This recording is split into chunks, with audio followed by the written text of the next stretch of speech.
Alors, chers internautes, c'est bien moi, Peter de People TV. Aujourd'hui, nous sommes en Belgique. Vous voyez le décor, tout a été changé. On a amené notre studio ici en Belgique, on est à Mechelen. On est venu jouer un homme de Dieu, parce que c'est vraiment que vous posez beaucoup de questions, même certains chrétiens qui disent, ok, naître de nouveau, comment ça se passe, qu'est-ce qu'il faut. Alors, je dis pour arrêter un peu de se poser trop de questions, on a dit, ok, il faut aller voir l'homme de Dieu. Nous avons raison pour laquelle nous sommes arrivés ici, pour trouver un homme de Dieu, un serviteur de Dieu. Il s'appelle Monsieur Kalonga Gilbert. Bonjour, homme de Dieu. Bonjour, shalom, shalom. Shalom. Alors, nous sommes là. Il y a certaines personnes qui ne vous connaissent pas. Ils peuvent vous présenter et dites à toute personne qui vous regarde là quelque chose. Alors, bonjour mes bien-aimés frères et sœurs dans le Seigneur. Vraiment, je bénis le Seigneur pour ce moment de partage. Voilà, donc je m'appelle Gilbert Kalonga Kabeya. Je suis marié, père de 3 enfants. Je suis marié à Céline Mpiana, j'ai 3 enfants. Et je suis même grand-père. Et oui, donc j'ai une de mes filles qui m'a, par la grâce de Dieu, donné un petit-fils. Donc voilà, je suis ici résident en Belgique. Ça fait presque 40 ans que je vis ici en Belgique. Et aujourd'hui, je sers le Seigneur parce qu'un jour, il m'a rencontré, un jour, il m'a trouvé. Et voilà, il m'a appelé et j'ai répondu à son appel. Donc voilà un peu brièvement ce que je suis et ce que je fais. Je sers le Seigneur dans une église située à Bruxelles, église qui s'appelle Centre de réveil Fleuve d'eau vive, et le pasteur titulaire de l'église s'appelle Guylain Lukunku. Donc je suis chez le pasteur Guylain Lukunku, et dans cette église, je fais partie du ministère d'accueil des nouveaux, donc je fais partie des frères qui accueillent toute personne qui vient nous visiter pour la première fois. Et je fais également partie du ministère d'évangélisation. Je suis donc dans l'évangélisation. Nous avons des réunions de prière et par le Saint-Esprit, nous allons dans différents endroits, n'est-ce pas, apporter la parole du Seigneur. Ah, bien aimé, vous avez entendu, il vient de dire que non, Dieu l'a rencontré et à partir de ce moment-là, il a commencé à servir l'Éternel. C'est ce que je sais aussi de vous dire que non, même la Bible le dit, quand vous entendez sa voix, n'endurcissez pas votre cœur. Parce qu'il a besoin de vous, il veut que nous tous, nous soyons dans les champs pour travailler pour son œuvre. Sans plus tarder, homme de Dieu, nous avons une question Oui. à vous poser. La question c'est naître de nouveau. Parce qu'il y a certaines personnes que j'ai rencontrées, ils m'ont demandé, mais parlez un peu, naître de nouveau. Oui, on est des chrétiens, mais c'est quoi naître de nouveau? Alors, avant de parler de la nouvelle naissance, j'aimerais souligner un point très important. Voyez-vous, dans la Bible, dans la parole de Dieu, c'est l'apôtre Jean qui nous relate ses écrits. Il dit, c'est dans Jean chapitre 20, au verset 31. Permettez-moi de vous lire ce passage, n'est-ce pas? Permettez-moi de vous lire ce passage qui nous explique pourquoi la Bible a-t-elle été écrite. Ça, c'est très important de le savoir. Donc, c'est dans Jean chapitre 20, au verset 31, il est écrit ceci. Mais ces choses ont été écrites, donc tous les témoignages qui se trouvent dans la parole de Dieu, l'apôtre Jean dit, ces choses ont été écrites afin que vous croyiez que Jésus est le Christ, Amen. le Fils de Dieu, et qu'en croyant, vous ayez la vie en son nom. Donc, sachez une chose, ce que Dieu veut de nous, c'est que nous ayons la vie. Il ne s'agit pas de n'importe quelle vie. Il s'agit de la vie éternelle. Il s'agit de la vie éternelle. Et vous remarquerez que pratiquement, lorsque vous parcourez la parole de Dieu, vous verrez qu'il est souvent question de la vie éternelle. Il est souvent question de la vie, n'est-ce pas? Et à ce sujet, Jésus lui-même se présente comme étant le pain de vie. Il se présente lui-même comme étant la vie éternelle. Il a dit d'ailleurs lui-même, je suis le chemin, je suis la vérité, je suis la vie. N'est-ce pas? Donc, il faut savoir une chose, c'est que la nouvelle naissance dont vous parlez, elle est liée étroitement à la vie éternelle. La nouvelle naissance a à faire avec la vie éternelle. J'ai relevé quelques passages, notamment dans Jean 3.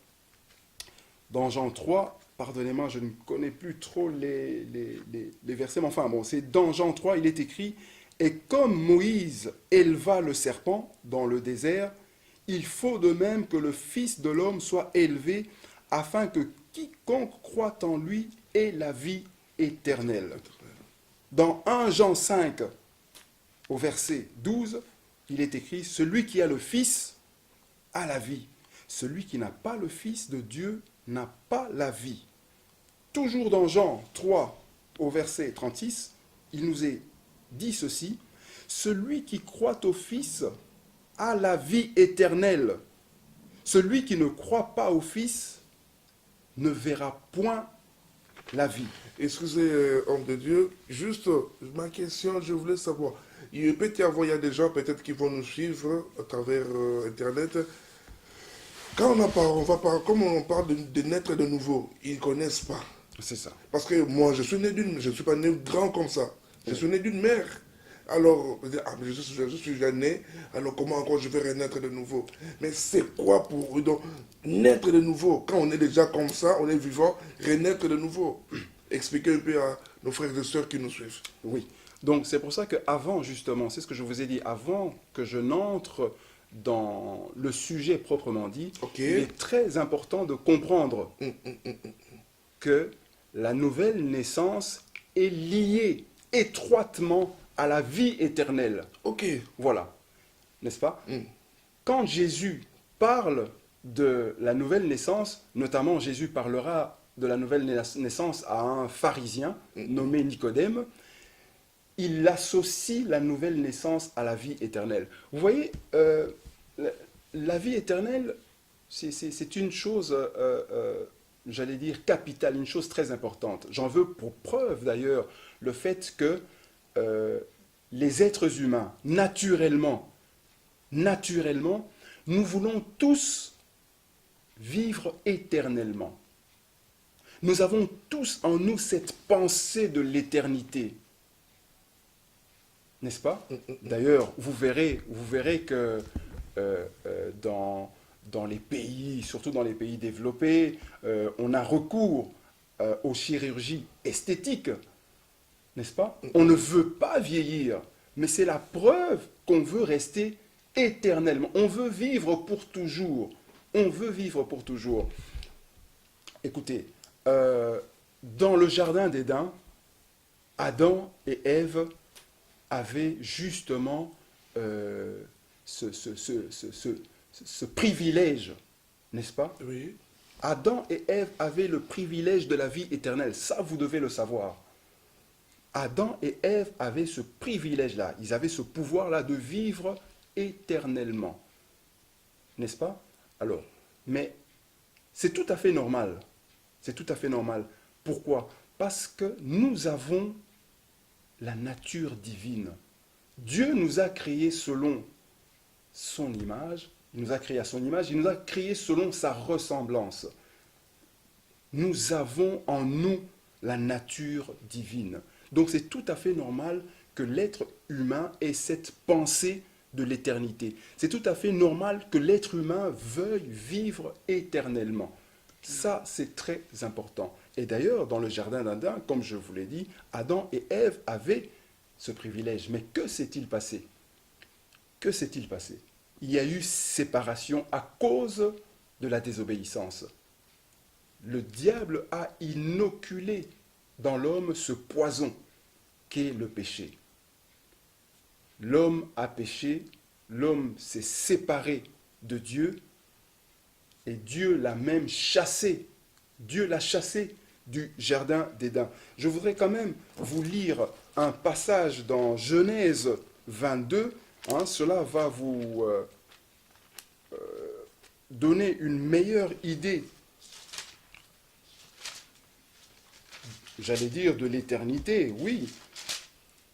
Alors, je ne perds pas de vue notre sujet, mais c'est très important Ok, les gens que puissent... l'on comprenne cette notion de la Ok. vie éternelle, Ok, qui est étroitement liée à la nouvelle, à la nouvelle à la naissance. nouvelle naissance.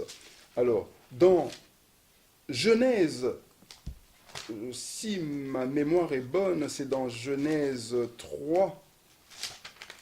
Dans Genèse 3, au verset 22, si je ne m'abuse, au verset 22, alors, qu'est-ce qu'on y lit? Genèse 3, Genèse 3, 22.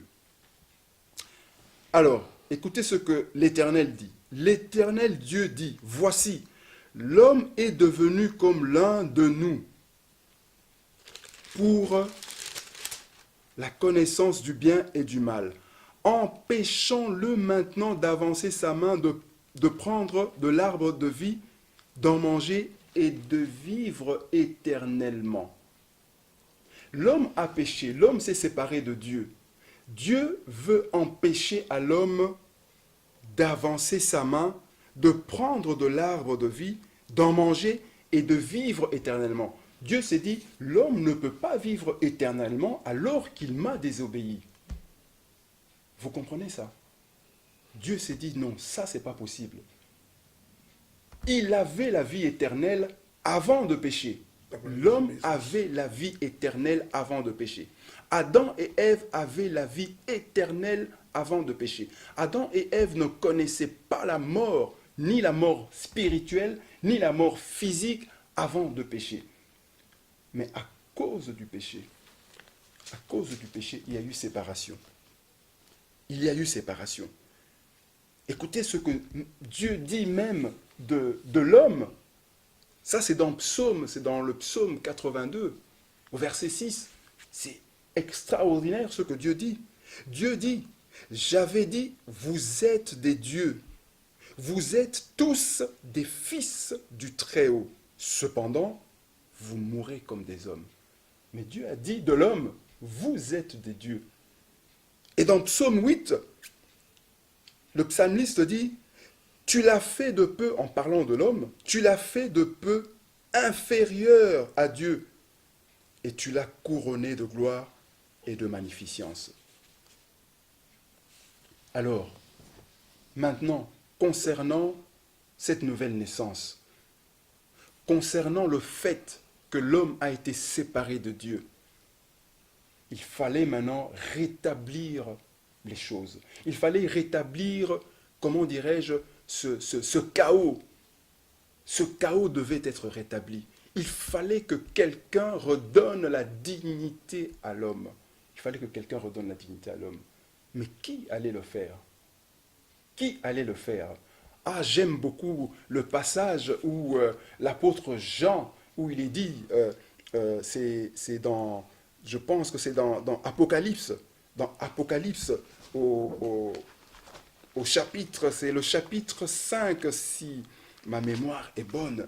Si ma mémoire est bonne, c'est le chapitre 5.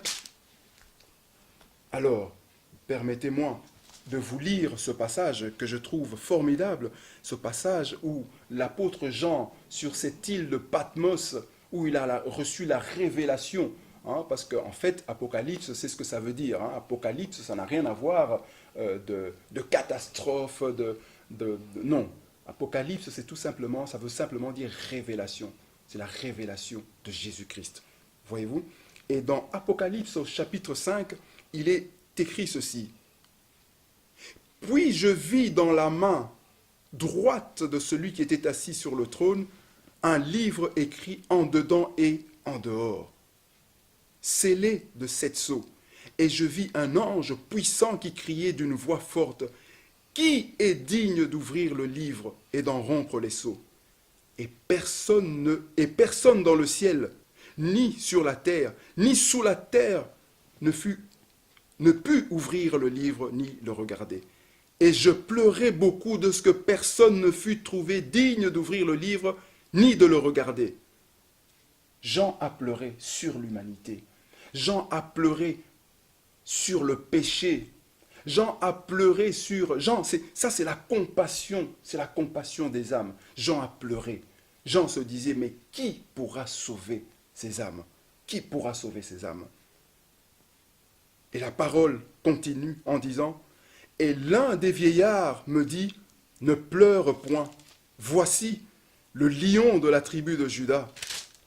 Le rejetant de David a vaincu pour ouvrir le livre et ses 7 sceaux. Alors, concernant notre alliance avec Dieu, concernant notre vie éternelle, concernant justement la nouvelle naissance, qui pouvait rétablir l'ordre, à savoir redonner le pouvoir à l'homme, le pouvoir qu'il avait perdu? Qui pouvait le faire? Jésus-Christ.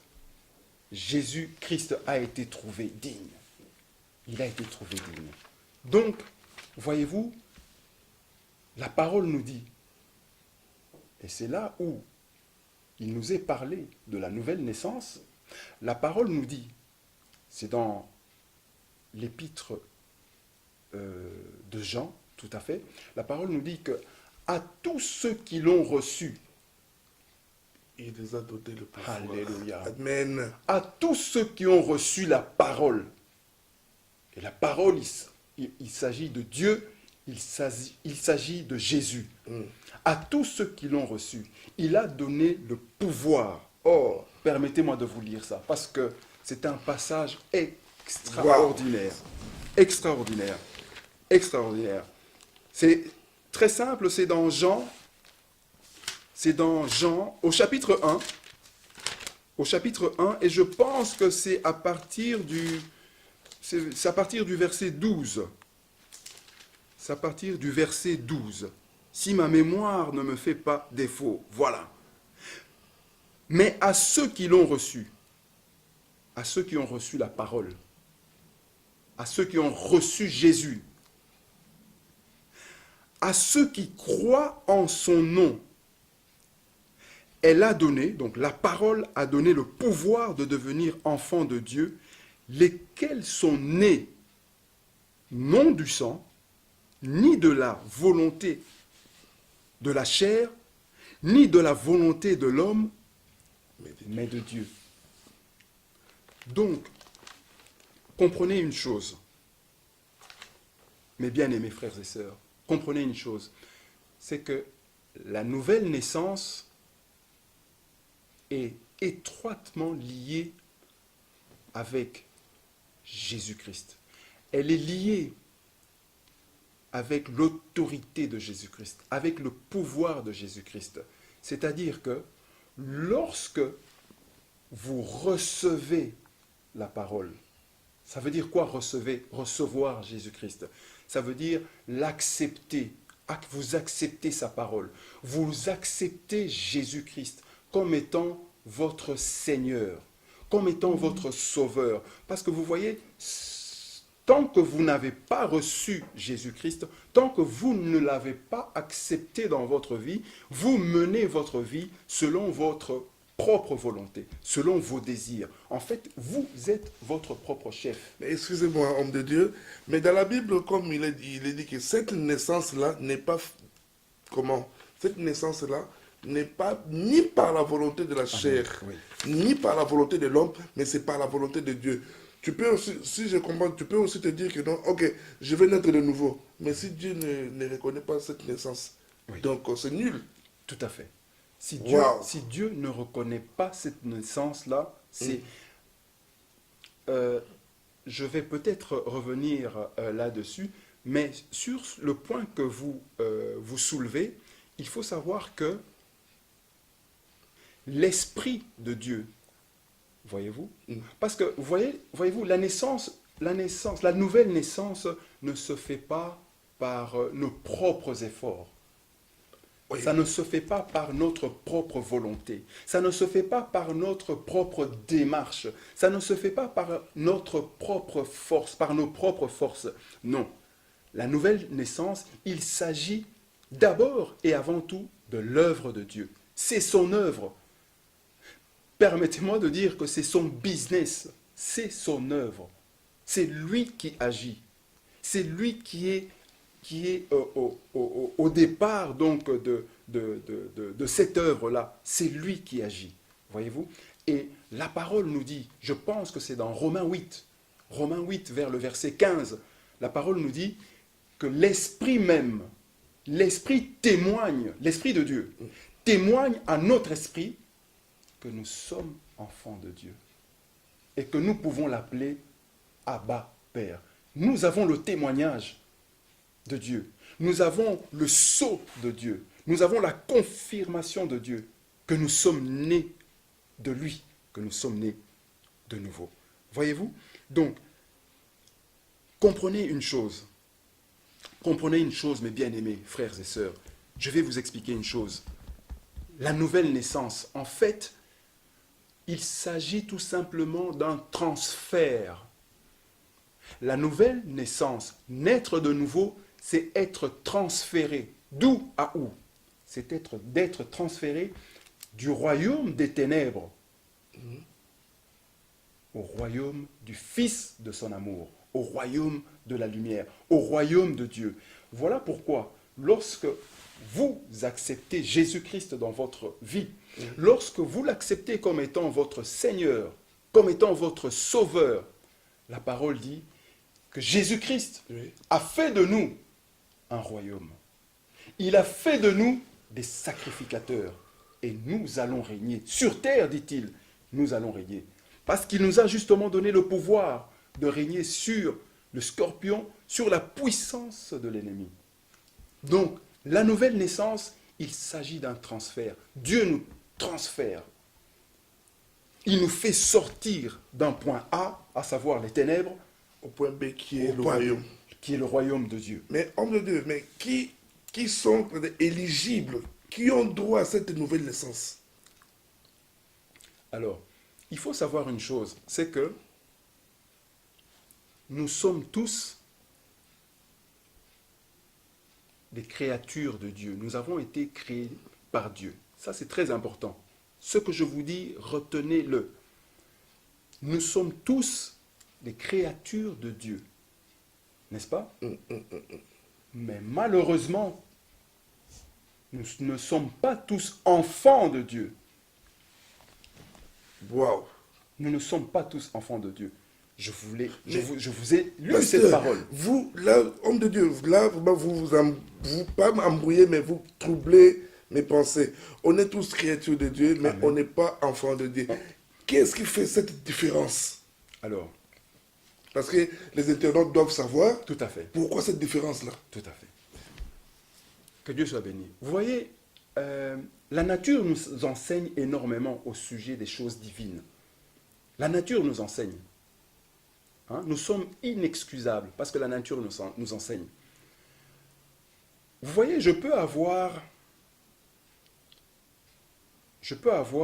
j'ai mes enfants, n'est-ce pas? Ok. Je peux adopter des enfants. Sur mon testament, il y aura le nom de mes enfants, il y aura le nom des enfants que j'aurai adoptés. Mais tous seront sur le même pied d'égalité. Je ne ferai aucun aucune différence. D'accord? C'est exactement la même chose avec notre Seigneur Jésus-Christ. Jésus-Christ, nous avons été créés par Dieu. Mais ceux qui appartiennent à Dieu, ce sont ceux qui sont nés de Dieu. Ce sont ceux qui ont accepté Jésus-Christ. Ceux qui l'ont accepté parce que, hélas, tout le monde n'a pas accepté Jésus-Christ. Tout le monde n'est pas soumis à la loi de Jésus-Christ. Raison pour laquelle elle veut dire à tous ceux-là qui l'ont reçu. Il a donné le pouvoir À tous ceux-là qui l'ont reçu. de devenir quoi? Enfants de Dieu. Donc c'est bien souligné. Enfant, de devenir enfant, de devenir fils légitime. La Wow. nouvelle naissance a à voir avec l'ADN. Nous avons le même ADN que Jésus-Christ. Tel il est, tel nous sommes. Nous avons le même ADN. Mais on doit voir par notre façon de parler, d'être, on doit voir Jésus en nous. Alors ça, bien entendu, maintenant, ça c'est... Voyez-vous, lorsque vous recevez Jésus-Christ, on n'en reste pas là. Il y a des démarches, il y a d'autres étapes. Il y a d'autres étapes. Parce que comme je vous l'ai dit, nous avons été transférés du royaume des ténèbres à un autre royaume. Il y a maintenant confrontation entre deux régimes, entre deux royaumes. Il y a le royaume de Dieu Ok. et il y a le royaume dans lequel nous vivons. Voilà pourquoi Jésus a dit à ses disciples, voilà pourquoi Jésus a dit à ceux qui le suivent, en s'adressant au Père, ils sont dans ce monde, ils sont dans ce royaume, mais ils ne sont pas de ce de royaume. ce royaume.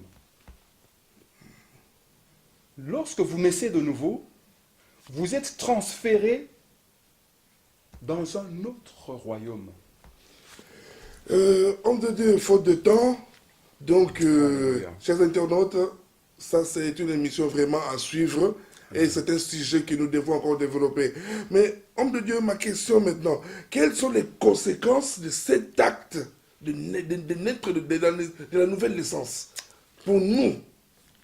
Que Dieu soit béni. Gloire à Dieu. Merci beaucoup pour... C'est une question très pertinente. C'est une question très pertinente. Quelles sont les conséquences? D'abord, vous voyez, le royaume de Dieu, ce royaume-là est régi par certaines lois. Il y a des lois. Et ce sont des lois spirituelles. Voyez-vous? Ce sont des lois spirituelles. Le royaume de Dieu est régi par des lois spirituelles. Le royaume terrestre est régi par des lois charnelles. Ok? D'accord? Ce sont des lois qui ont été régies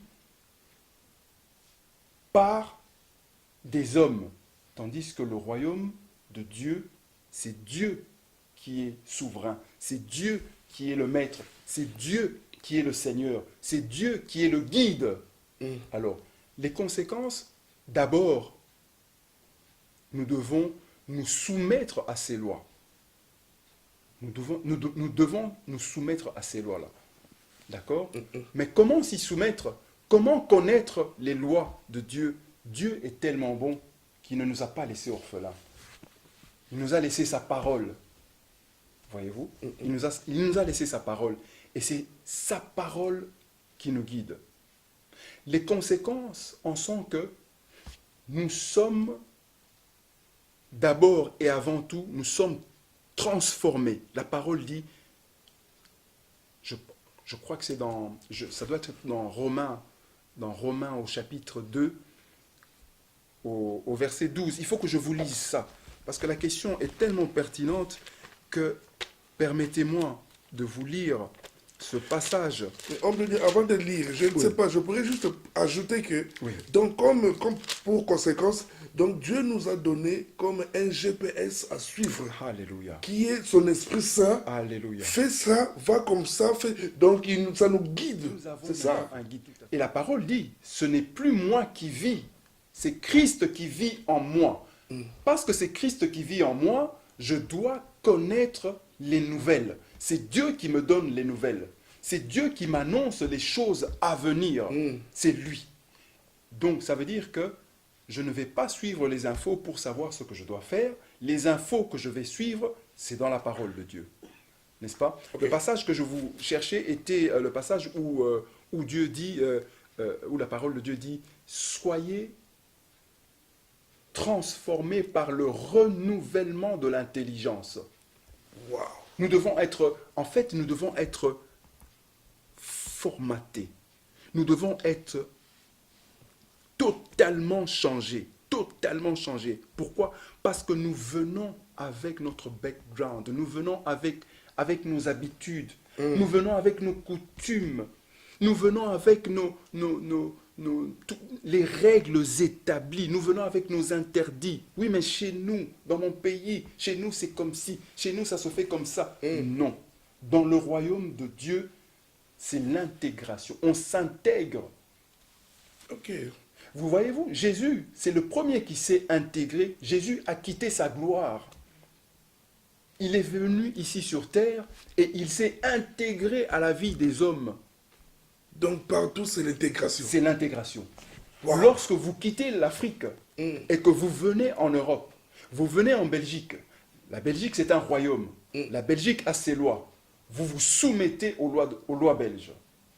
Vous vous intégrez Donc, à la vie. Si vous ne voulez pas vous soumettre, vous intégrer, vous êtes dehors. Vous serez un hors-la-loi. Donc même dans Vous le serez royaume de Dieu, c'est comme exactement ça. la même chose. De même, dans le Wow. royaume de Dieu, on se soumet à la loi de Dieu. On s'intègre. Il n'en est pas autrement. On s'intègre. Ok, homme de Dieu, il y a parfois, bon, je crois qu'il y a certaines personnes qui doivent se retrouver aussi. Ils ont été baptisés, Oui. mais il s'est fait que ils ont dévié. Oui. Alors, quel sort réservé-il à ce genre de personnes? Oui. Malheureusement, je peux dire que ce sont des choses qui arrivent. Voilà. Voyez-vous, la nouvelle naissance est donc, comme je l'ai dit, liée à la vie éternelle. Elle est liée au fait que vous acceptez le Seigneur Jésus-Christ. Vous devez être baptisé, n'est-ce pas? Parce que le baptême, en fait, c'est vous accepter la mort. La mort, lorsqu'on vous plonge dans l'eau, c'est tout simplement le symbole du fait que vous êtes mort. Lorsqu'on vous ramène, vous êtes ressuscité et c'est l'œuvre du Saint-Esprit. C'est le Seigneur, c'est Jésus, c'est l'Esprit Saint qui vous ressuscite. En fait, le baptême, c'est simplement le revêtement de Jésus-Christ. Donc on souligne bien le baptême par immersion. Le baptême par immersion. On vous plonge dans l'eau. Écoutez, Ce n'est pas prendre une cuillère, mettre sur la tête. non, non. Ah. Si on veut suivre le Maître, si on veut suivre Jésus-Christ, c'est lui le modèle, n'est-ce pas? Ok. C'est lui notre modèle. Il nous a laissé justement le modèle à suivre pour le baptême. Nous devons être baptisés comme le Maître a été baptisé. D'accord? Ok. Alors, la question que vous avez posée concernant ces personnes qui s'écartent de la route, vous savez, Dieu est miséricordieux. Vous ne pouvez pas imaginer la bonté de Dieu, l'amour de Dieu.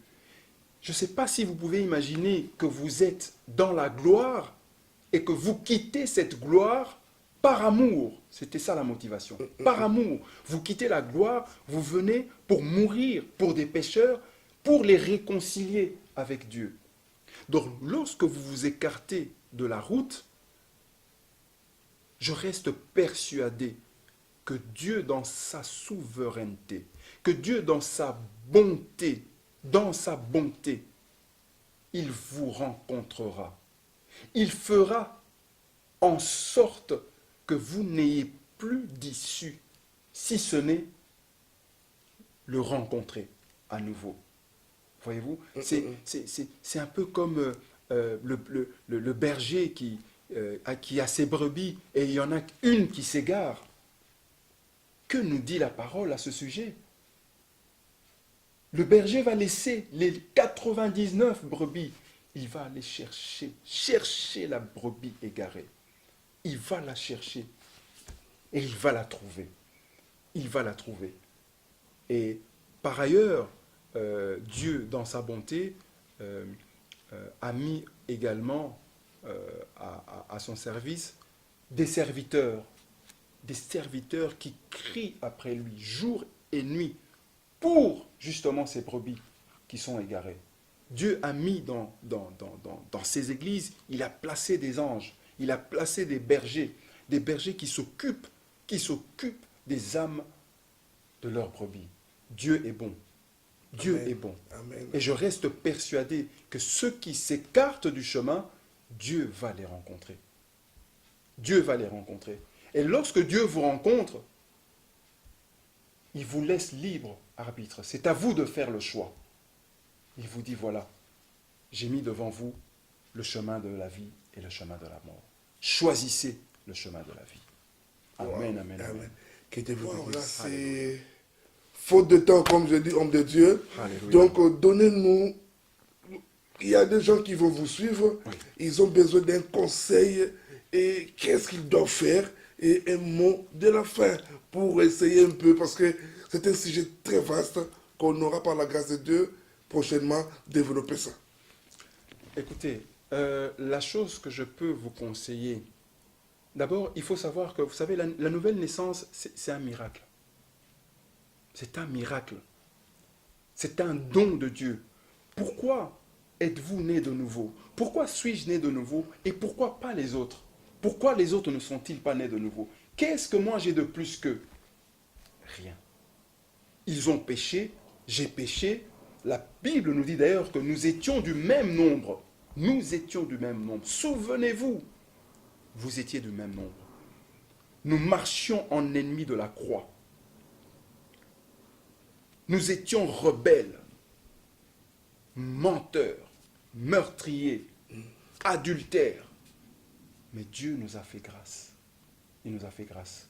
Alors le conseil que je peux vous donner, c'est de ne pas résister. De ne pas résister. Ouvrez-vous.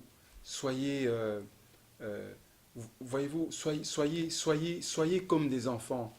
Voilà pourquoi le Seigneur dit que le royaume de Dieu est semblable aux enfants. Voyez-vous? Soyez comme des enfants. Ouvrez votre cœur. Et parce que nous avons la nature divine, nous avons tous la nature divine, et Dieu nous parle tantôt d'une manière, tantôt d'une autre. Dieu nous parle. Dieu nous parle. Et la chose que je peux vous conseiller, c'est vraiment d'ouvrir votre cœur, d'accepter, j'allais dire de faire, comment dirais-je, cette expérience. Faites l'expérience de lire une fois la Bible, de mettre Dieu à l'épreuve, de lui dire, ok Seigneur, voici ma vie est comme si. Parle-moi. Parle-moi au sujet de ma vie. Parce que voyez-vous, Dieu a un plan pour chacun d'entre nous. Et Dieu veut que ses projets, ses plans, ses desseins s'accomplissent, se réalisent. Et quoi qu'il advienne, ses plans, ses desseins Vont se réaliser. s'accompliront. Certainement. Certainement. Et il est dit que tout genou fléchira, de force ou de gré, tout genou fléchira, et toute langue confessera que Jésus-Christ est Seigneur, à la gloire de Dieu le Père. Amen. Alléluia. Amen. Chers Que Dieu soit internautes, vous avez entendu et il n'y a rien à dire, il n'y a rien à ajouter. Donc nous avons tous entendu que non. Quand vous avez l'appel, vous avez entendu la voix du Christ, n'endurcissez pas. Voilà. Faites cette expérience et vous ne serez pas déçus. Amen. C'était bien Peter de P-Prod TV en direct de Mechelen en Belgique. Et restez branchés, abonnez-vous massivement. Et si vous voulez suivre des enseignements comme ça, des nouvelles comme ça. Donc abonnez-vous et vous ne serez pas déçus, vous restez branchés à People TV et vous recevez encore plus tard et chaque fois des nouvelles informations. Merci beaucoup. C'était Peter de People TV. Au revoir. Je